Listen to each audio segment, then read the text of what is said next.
Hi, Jennifer. Jennifer, how was Athens? Athens is just a great city. It's really awesome. It's such a great college town. I toured there when I was in high school, and I was like, man, I could have had a lot of fun here and would have been a much happier football fan had I gone here. But I did not. Great time, though. Wonderful place. You guys got to check it out if you haven't been. Great game. It was just all around. Great across the board. Good vibes. So many bars No there. Lucy curse this past weekend. The light show was fun. I keep getting comments, like, I got multiple comments this weekend that were just like, wow, your first win ever. No. What do you mean? You think every single week I've lost? What is wrong with you? It's been a lot of the weeks, but not all of them. That's true. Not all of them. Is it the best Athens? Is it better than the other Athens, you think, or no?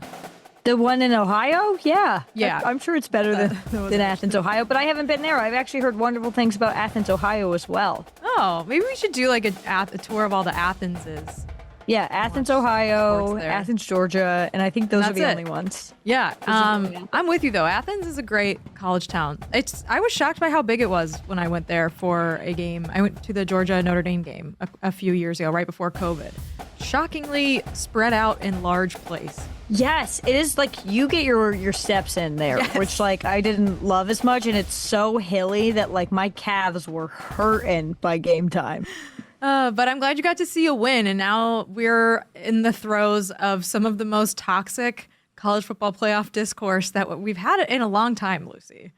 Yeah, but there's one thing that isn't toxic, and that's Cheez-Its. No! They only bring joy and cheese into our life and crackers. So this season, we are feeling the cheesiest with Cheez-Its. So if your team is in the conversation, they're not in the conversation, just snack on some Cheez-Its. Just eat your feelings. Exactly. We're not going to do a college football ranking reaction today. We're just going to talk about some of the best moments from this past weekend. But I do think we should start with Kirby Smart's comments after Georgia beat Tennessee, which Lucy, he's been on the offensive all season long because he doesn't think Georgia's getting enough respect. They never do. They're always constantly doubted. A team that's always in the top 5 consistently. No one ever believes in them. No one. No one. That's why we didn't go to the game there that weekend, because we didn't believe in them. That's why College Game Day wasn't there, because they didn't believe in them. No one believes in the Dogs. In a week when there's been a lot of conversation about your tough schedule, playing on the road, some of the struggles that you guys have had, but also some of the positive moments, what do you think you showed the committee tonight? Well, I don't know, because I don't know what they look for. I really don't know what they look for anymore. So I would welcome anybody in that committee to come down to this league and play in this environment. It's a tough place to play. So do you think this was the game that Georgia needed to have? Like the way that they won, the style they won in? Carson Beck had a much better game this weekend. Like, is this what the doctor ordered for the Georgia Bulldogs? Yeah, absolutely. An emphasis on the Carson Beck moment. I think it was funny. We sat in the stands for this game, so we were just like around other Georgia fans. And the way they talk about Carson Beck, I would really never hope to be spoken about in that manner. Like, it was just really like they've had enough of him as of lately. And so just to see him throw the ball to the right team, although I do think Georgia's had a ton of issues just with their receivers not catching what they should, offensive line not doing necessarily everything they should. This was really the game they needed. And like, it's kind of weird to say, but this loss would have ended their college football playoff hopes most likely. 3 losses, you're really, really pushing it, but they looked good this game. Tennessee, the way they rebounded after Tennessee's opening drive, where they just were completely dominant, moved very efficiently, I thought was really, really impressive. And Tennessee hurt themselves a lot throughout this game, but it's a good win for the Dogs. I think they're pretty much I won't say a playoff lock at this point. You know, they still have Georgia Tech on the schedule, which they have been known to ruin a season or two. But it was a really good win for Georgia. It's what they needed. The SEC, it's crazy this year. It is. I thought, the most important stat, Tennessee didn't register a sack. Georgia's O-line played really well. Beck looked a lot better. Like you said, he had 2 touchdowns and 1 rushing touchdown. The Georgia offense, EPA per play, 89th percentile, EPA per dropback, 92nd percentile. That's pretty good. So very impressive offensive production against a stout Tennessee defense. And now, they're, like you said, they are right back in it. Tennessee's offense didn't look very good, Lucy, especially the second half. It was rough. I think my favorite meme in college football this year, but every year, is the Christian Bale, now that's very good. Let's see the unscripted drives meme. I don't know if you know, we'll put it on the screen. But yeah, like you said, I mean, they got off to a hot start and then Georgia like just really played well and dominated the rest of that game. So awesome game. I'm glad you got to see a fun home win in Athens. And now Georgia gets to play UMass because this is the time of the year where all the SEC schools, for the most part, they get either their like lower G5 opponents or they get to play an FCS team randomly at the end of the season. I hate that so much. Every year this week rolls around and I'm like, there's no reason Alabama should be playing Mercer right now. Right. Like, what are you doing? It's absurd. Okay, moving on to, I think, one of the most underrated games of this past weekend. Clemson and Pitt played one of the most insane college football games, Lucy, that I think I've watched in a while because of how many errors there were, how many weird officiating moments there were. The fact that Cade Klubnik sort of like single-handedly won this game for Clemson by a 50-yard touchdown run at the end when they needed something. Lucy, it was absolutely crazy.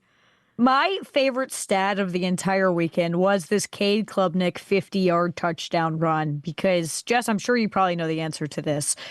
How many rushing yards Clemson had before that? They had 17, I think, the entire game, right? It was like 8. That. Oh, no. Oh, that's way worse. 8. It was 2 hands. You can count it. That does include sacks, so like it's not technically accurate. But 8 rushing yards before Cade Klubnik, who like you cannot be letting Cade Klubnik run on you like that. Like that is just crazy.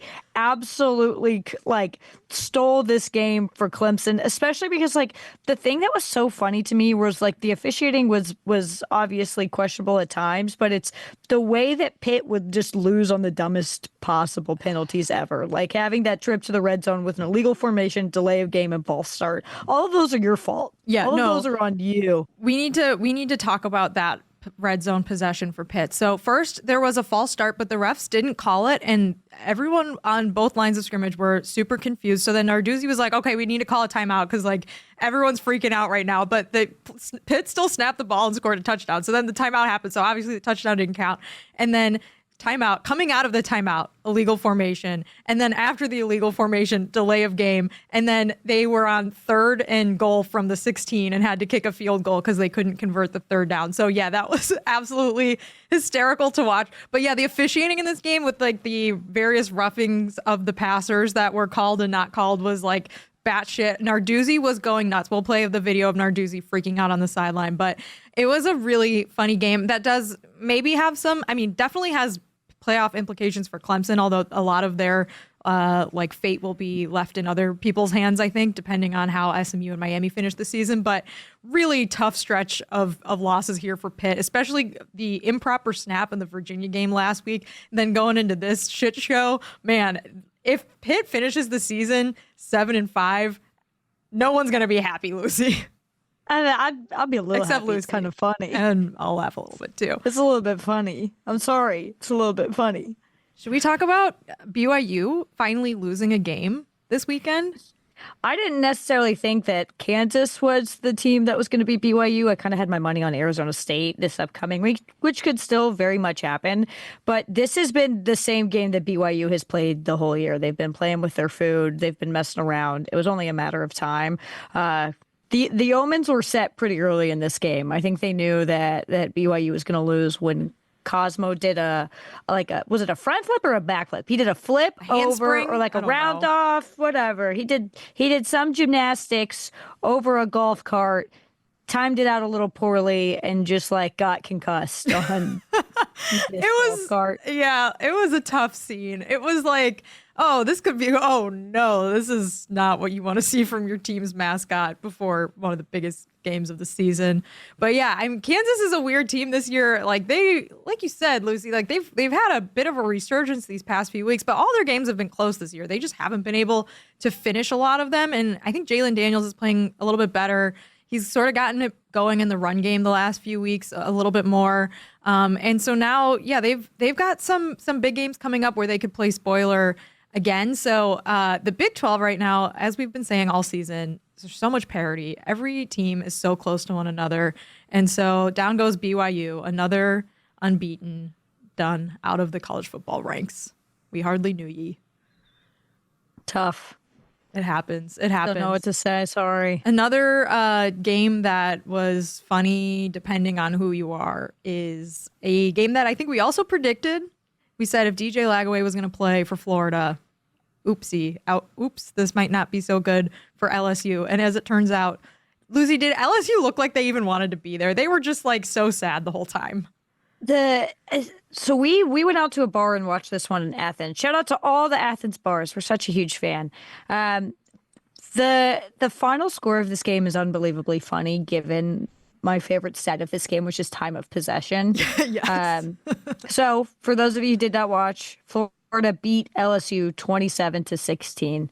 So you're probably thinking, well, probably 35 minutes, Florida 25, LSU, whatever. I think LSU over doubled Florida's time of possession. LSU had the ball for 41 minutes and lost compared to Florida's 18. LSU statistically dominated this game, but they gave up 7 sacks, which is more than they had given up the entire year combined. And that kind of ended up being the real sort of just moment for LSU. But it wasn't like Florida played a perfect game by any means. It was just straight up LSU lost and LSU was bad. And you held the ball for 41 minutes and you couldn't do shit. Yeah, and Florida's offense was super efficient. I mean, they were 91st percentile in yards per play and the explosive play rate in the 85th percentile. Plus, every time they went to the red zone, they scored, Lucy. And LSU couldn't stop them. So yeah, the Florida offense was not on the field for very long, but when they were, they made it count. And so now LSU is sort of, their fans are freaking out about these yellow jerseys they're going to wear at home against Vanderbilt this week. I don't know if you saw that, but Florida is having a weird year. I think one thing in college football that is hard to sort of measure is teams' trajectories. We want to we sort of picture teams as either they're getting better throughout the year or they're getting worse throughout the year. But the reality is most teams sort of have peaks and valleys throughout the season. And Florida, I think, is just one of those teams. Last weekend against Texas, they looked so terrible and bad, and Texas just kicked the shit out of them. And then they go in and play this game against LSU, and you're like, this team has some life. They're out there fighting. And so it's sort of one of those things where, any Saturday there can be a upset like this, but this is a really mentally tough place for LSU because now it's their 3rd loss of the season. They still have a couple games left, a couple tough games left, Lucy, and Brian Kelly's 10-game a season win streak is no more. It's probably gone. It's goodbye. I definitely listened to all you said, for sure. I listened to all the words that you just said right there. But Florida, incredibly efficient offense. It's just been sort of ringing in my brain for the last 45 seconds.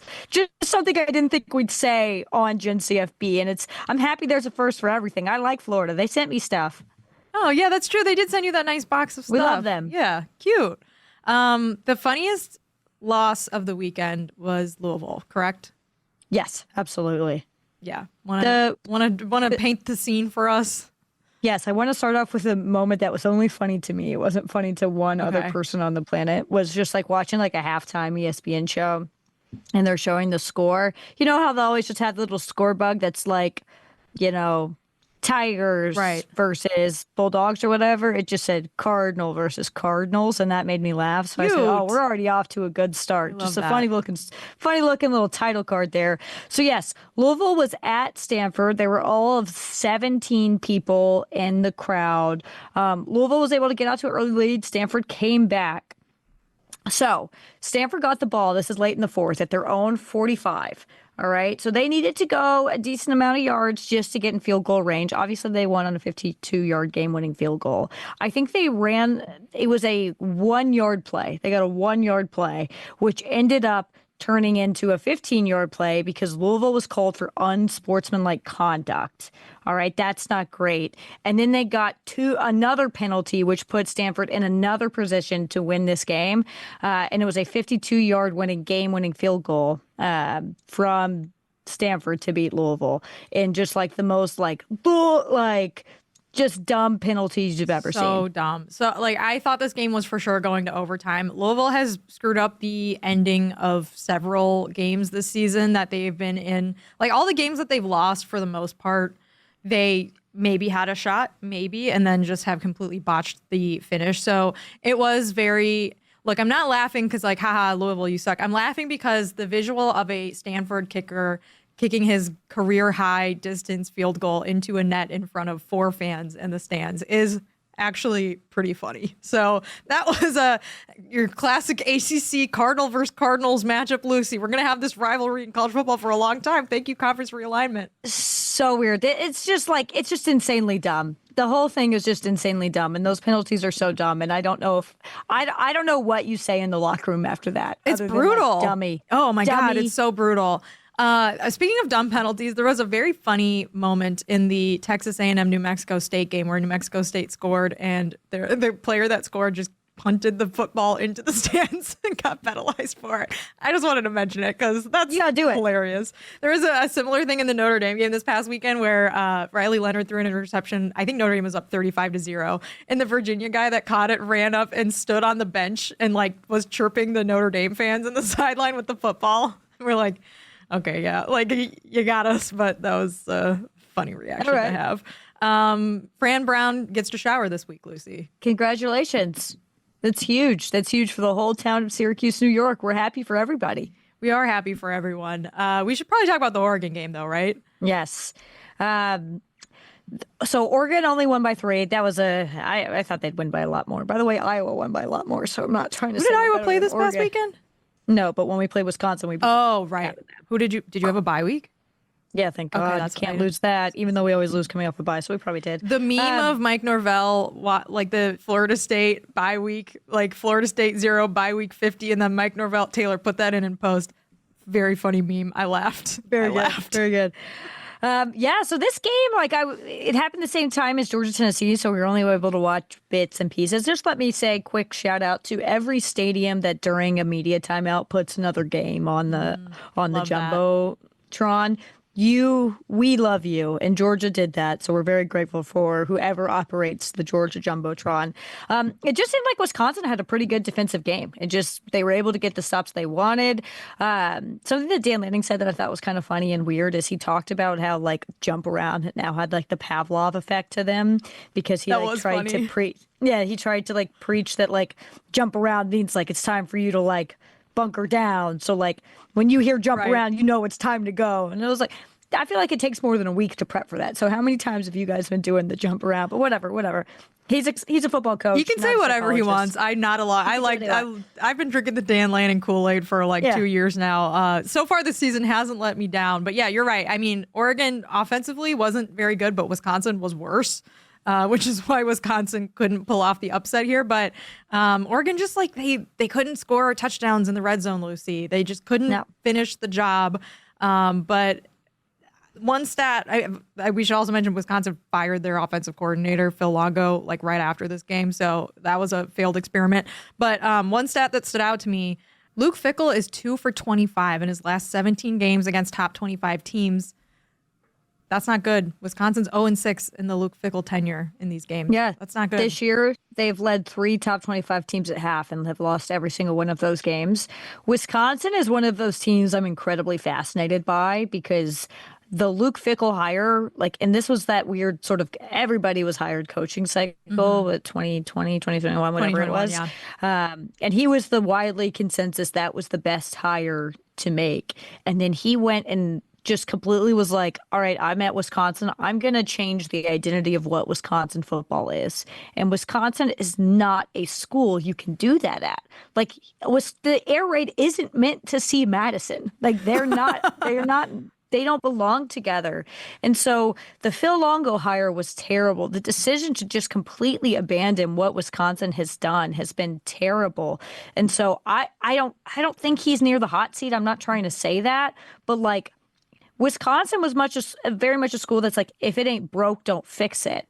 And it wasn't really broken. It just needed some fine tuning. I know Paul Chris, was disappointing, but they were still winning 8-9 games a year. Yeah. But they also when the divisions existed in the Big Ten, the last few years for Wisconsin were they should have probably been better, right? No, they should have been better, but I also think at the same time, Wisconsin didn't need an identity rebuild. It wasn't Indiana. It wasn't a completely bottom of the league football team. They needed to just spruce up what they did. And instead, Luke Fickell came in and said, we're going to change the entire sort of makeup of Wisconsin. You don't have the talent in that state to do that. Like, you need to stick to what works. Like, Wisconsin has made their living off running the ball, doing it incredibly well, big, beefy linemen.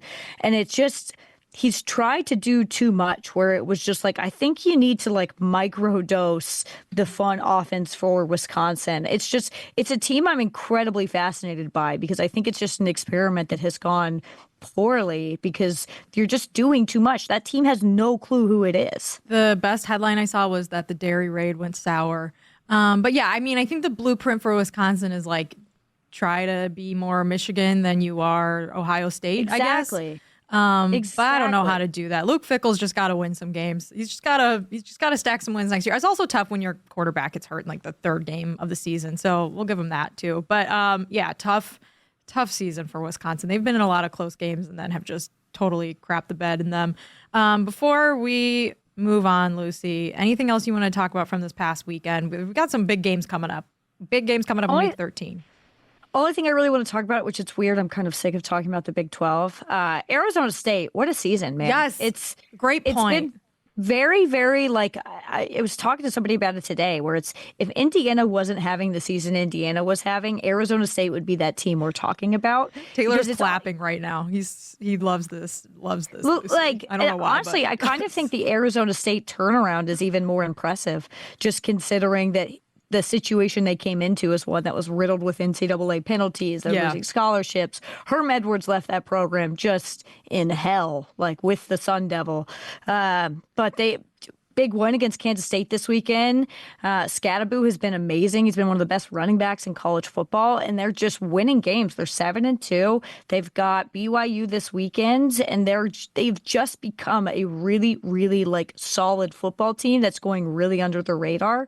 Obviously, Kansas State kind of shot themselves in the foot, turned the ball over 3 times. They just couldn't, convert when they needed to this weekend. But Arizona State, weirdly enough, still sort of in the play for the Big 12, but it's just been a really wonderful season for them. Yeah, and their quarterback, Sam Levitt's playing really well too. Very what's underrated in college football? Having a very competent college football quarterback, Lucy. And if you got one of those, you can do great things. Shout out to Kenny Dillingham for that. Notre Dame plays Army this weekend at Yankee Stadium. I went to the last Yankee Stadium Notre Dame game. Not going to lie, one of the funnest Notre Dame games I've ever been to.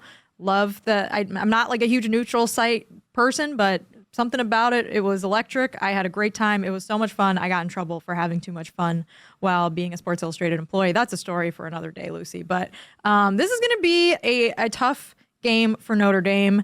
And Army has not faced a defense this good this season. They have not faced an offense this good this season. But Army plays the option. They are going to try to run the ball for 18 plays, 14 minutes, 80-yard drives, and just choke Notre Dame out of it. That's the game plan. If they can execute that, I think the upset is possible. But Notre Dame's a 2-touchdown favorite. They've already taken care of business against a different service academy earlier this season.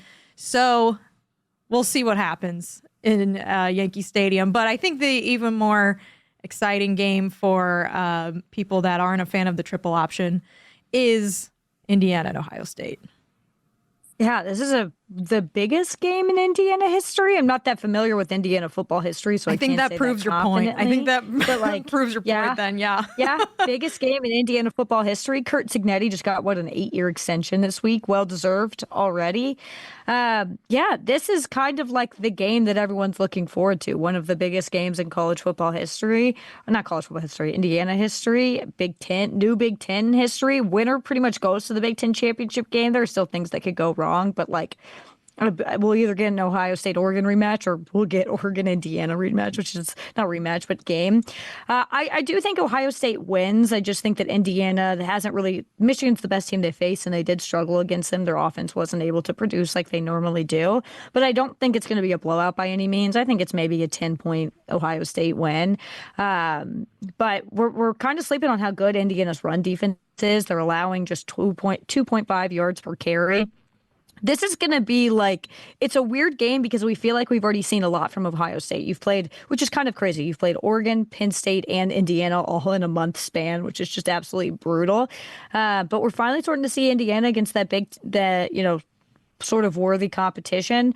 I think that Ohio State wins. The game is in Columbus, but I'm excited for this one. I'm excited. I'm not going to probably put money on it, but I'm excited. Yeah, I'm excited too. I think 2 weeks ago after the Michigan game, I was like, Ohio State's going to kill this team. But the more I have thought about it and the more I have like slept on it, I think it could be close. I was looking at College Football Insiders too, which does amazing previews of games. And I obviously you have to take every stat with a grain of salt, given every adjusted metric means something different. But it sort of convinced me that this one might be a lot closer than I was thinking it would be.